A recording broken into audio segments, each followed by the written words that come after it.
రాష్ట్రంలో పరిణామాలు హిందువులు చాలా సీరియస్గా అబ్జర్వ్ చేయాల్సిన అంశం ఉంది.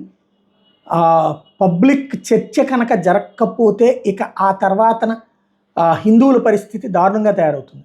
ఆదోనిలో నిమజ్జనానికి వెళ్ళే రూట్లో మసీదు ఉంది కాబట్టి ఆ రూట్ వెళ్ళొద్దు అంటూ పోలీసులు అడ్డుపడితే హైకోర్టుకు వెళ్తే హైకోర్టు అట్లాగా మీరు దానికి తగిన ఏర్పాట్లు చేయాలి కానీ మసీదు ముందు నుంచి వెళ్ళడానికి వీల్లేదంటే ఎట్లా అంటే దాని మీద మళ్ళీ డివిజన్ బెంచ్కి డిఎస్పీ అప్పీల్కి వెళ్తే ఆ అప్పీల్ని తోసిపుచ్చుతూ ముందు మీరు భద్రత కల్పించండి అని చెప్పినటువంటి పరిస్థితి.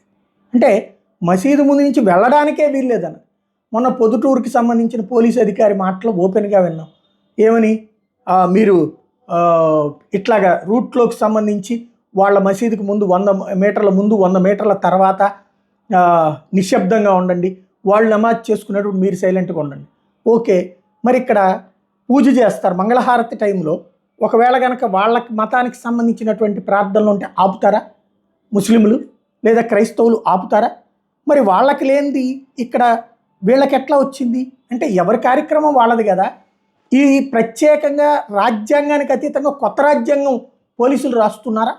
ఇది ఒక ఎత్తు అయితే, నంద్యాల జిల్లా వెలుగోడు మండలంలో చర్చి ముందు నుంచి వెళ్ళడానికి వీల్లేదని చెప్పి అడ్డం తిరిగితే పోలీసులు ఆ విగ్రహాన్ని స్వాధీనం చేసుకుని వాళ్ళు నిమజ్జనం చేసేశారు.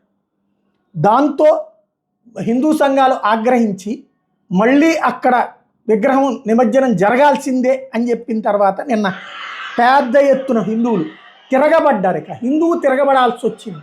ఇంతమంది జనం రావడానికి కారణం పోలీసుల అతి. చర్చి వాళ్ళు వద్దన్నారని చెప్పి అక్కడి నుంచి వెళ్ళడానికి వీల్లేదన్నారని ఆపేయడం ఏంటి అసలు?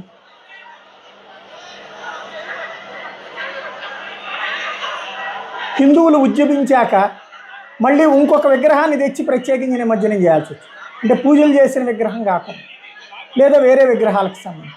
ఎందుకు ఇదంతా జరిగింది? అక్కడ ఏ హిందువు అన్న రాయిసిరాడా? ఏ హిందువు అన్న తప్పుడు పని చేశాడా? శాంతియుత నిరసన, కేవలం నినాదాలు, జై శ్రీరామ్ నినాదాలు, దేవుడి నినాదాలే. ఎందుకు ఈ పరిస్థితి వచ్చింది? చివరికి హిందువులు తమ కార్యక్రమం తాము నిర్వహించుకోవడానికి ముస్లిం క్రైస్తవ సంఘాల నుంచి కొంతమంది అబ్జెక్షన్స్కి పోలీసులు సహకరిస్తూ ఉండడం అనేటటువంటిది విచిత్రమైనటువంటి పరిస్థితి. ఓ పక్కన భారతీయ జనతా పార్టీ కూడా కలిసి ఉన్నటువంటి కూటమి, ఇంకో పక్కన సనాతన ధర్మం గురించి రోజు ఉపన్యాసాలు ఇచ్చేటటువంటి పవన్ కళ్యాణ్ కూటమిలో ఉన్నాడు. వీళ్ళందరూ ఉండగా ఇలా జరుగుతుండటానికి కారణం ఏంటి అసలు? ఇది తేల్చుకోవాలి.